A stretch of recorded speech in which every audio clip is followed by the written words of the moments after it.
Air marshal right Arshad Malik साहब ने join किया। सर बहुत शुक्रिया आपके कीमती वक्त का। आपका पूरे का पूरा बैकग्राउंड है एयर डिफेंस का।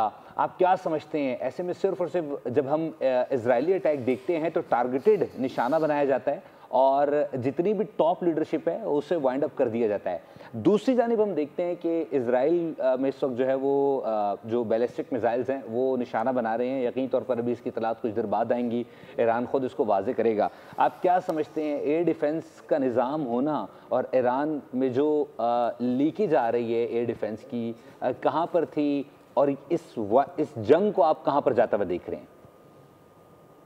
Thank you very much for having me. मेरा ये ख्याल है कि ये जो जवाब आया है, जो भरपूर जवाब आया है, जिसको लोग ईरानी सुप्रीम लीडर कह रहे हैं कि हम मायूस नहीं करेंगे, ये बहुत हमारे लिए, मेरे लिए ज़ाती तौर पर बहुत खुशाइन बात है।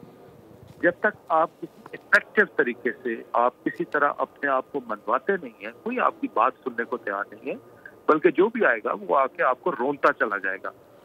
हमने ईरान का एक बहुत बड़ा इमेज देखा हुआ है। ईरान एक हिस्टोरिकली बहुत स्ट्रांग मुल्क रहा है, ईरान के एसेट्स बढ़े रहे हैं। अब बदकिस्मती से उनके यहाँ कई अरसे से वो आइसोलेटेड हुए थे, लेकिन इस आइसोलेशन का ये मतलब नहीं था कि उनके पास कुछ नहीं है। अब वो क्या था, आज अब वो इस तरह विजिबल हो रहा है। जो उन्होंने टेक्नोलॉजी मिसाइल वाली डेवलप की हुई थी वो उन्होंने इस्तेमाल करनी शुरू की है। ये बड़ी खुशाइन बात है। और ये किस तरफ जाती है? देखिए, कहीं भी नहीं जाएगी। आप इसके इम्पैक्ट देखेंगे, अभी स्टॉक एक्सचेंज बैठना शुरू हो जाएंगी, फ्यूल की प्राइसेस सोर होना शुरू हो जाएंगी, अमेरिका में डिस्टर्बेंस हो जाएगी। और आपके ख्याल से जो इजराइल के अवाम है ये बुज़दिल कौम है। ये सिर्फ टेक्नोलॉजी पे और एक अमेरिका की ताकत के बलबूते के ऊपर दुनिया के सामने खड़े होते हैं। ये सब बुज़दिल कौम है। इन बुज़दिलों के लिए इसी तरह का ताबड़तोड़ हमले होने चाहिए, अक्रॉस द बॉर्डर होने चाहिए, अक्रॉस द एरिया होना चाहिए, ताकि ईरान की धाक जो कि एक हिडन था, टेक्नोलॉजिकली गैप बहुत ज्यादा है, इसमें कोई शक नहीं। ईरान के मुकाबले में इसराइल टेक्नोलॉजी वाइज बहुत बड़ा मुल्क है। उसको जो अमेरिका की सपोर्ट है बहुत बड़ी सपोर्ट है, और जो कुछ ये हो रहा है ये सारा अमेरिका के कहने पे हो रहा है। तो जनाब, ये जो बड़ी, मैं तो उसको पॉजिटिव चीज हुआ। अब आगे किस तरफ जाना है वो ये है कि अब ईरान को अपने डिप्लोमेटिक फ्रंट को एक्टिवेट करना चाहिए। आपने सुना होगा कि पुतिन की बड़ी स्ट्रॉन्ग स्टेटमेंट आई है, टर्की की स्टेटमेंट आई है, सऊदी अरेबिया की स्टेटमेंट आई है, कतर की स्टेटमेंट आई है, चाइना की स्टेटमेंट आई है। तो इन सारे मुल्कों के साथ इसको अपने रवाबत करने चाहिए। आई अंडरस्टैंड इस वक्त उनकी लीडरशिप भी एक क्राइसिस में है। बहुत से बेचारों के लीडर जो हैं वो unfortunate because of their intelligence failure है, उसमें भी इनको ब्लेम जरूर करूंगा ईरान को कि फेलियर था।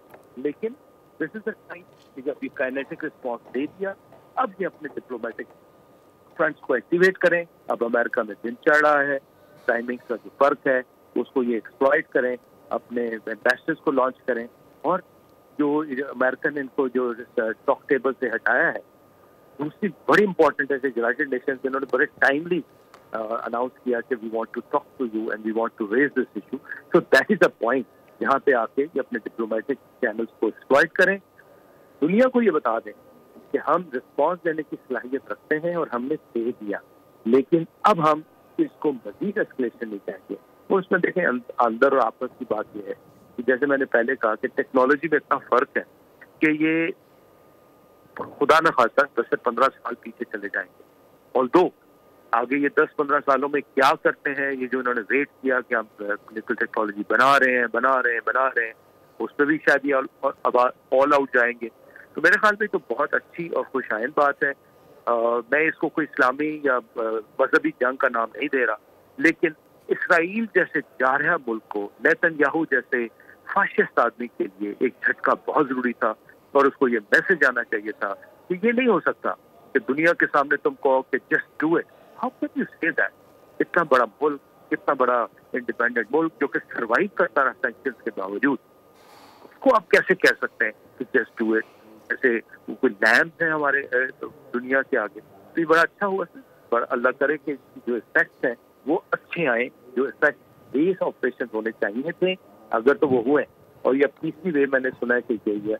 तो let's wait for the result. And parallel में ईरानी लीडरशिप को जरूर डिप्लोमेटिक चैनल्स को एक्सप्लॉइट करना चाहिए अपने दोस्तों के साथ। ٹھیک ہے، ایئر مارشل ارشد ملک صاحب ہمارے ساتھ ہی موجود رہے گا، تجزیہ کار انیلا علی صاحبہ بھی ہمارے ساتھ موجود ہیں، اور بریگیڈیئر ریٹائرڈ وقار حسن صاحب آپ بھی موجود رہے گا۔